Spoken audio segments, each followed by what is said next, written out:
বন্দে মাতরমের ১৫০ বছর নিয়ে চারিদিকে চর্চা। ১৫০ বছর আগে বঙ্কিমচন্দ্র চট্টোপাধ্যায়ের লেখা সেই মর্ম কথাগুলো কতটা আজও বেঁচে আছে সাধারণ মানুষের মধ্যে?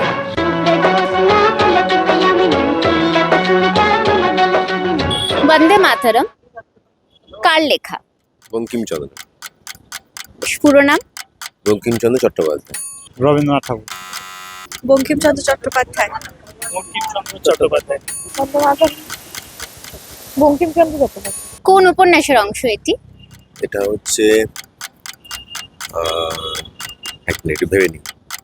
বঙ্কিমচন্দ্র না, এগুলো মনে করছে না। নামটা মনে হচ্ছে না। কালবেলা কি? না। না, কালবেলা না। সেটা তো মনে না, ভুলে গেছি। আনন্দমঠ। আনন্দমঠ। বন্দে মাতরমের যদি দুটো লাইন বলি বলতে বা গাইতে, কোন দুটো লাইন? না, এইভাবে বলবো না, কারণ এটা ন্যাশনাল অ্যানথেম হিসেবে মানি। এটা এইরকম পরিবেশে বা জায়গাতে অবশ্যই, কিন্তু তাই রেসপেক্ট। মনে আছে। ও খুব ভালো গান। জয়শ্রী গান করে একটু। বন্দে মাতরমে বন্দে মাতরম।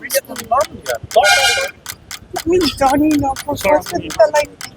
আমি আমরা করে দিচ্ছি। বন্দে মাতরম, বন্দে মাতরম, সুজলাম সুফলাম মলয়জ শীতলাম শস্য শ্যামলাম মাতরম বন্দে মাতরম।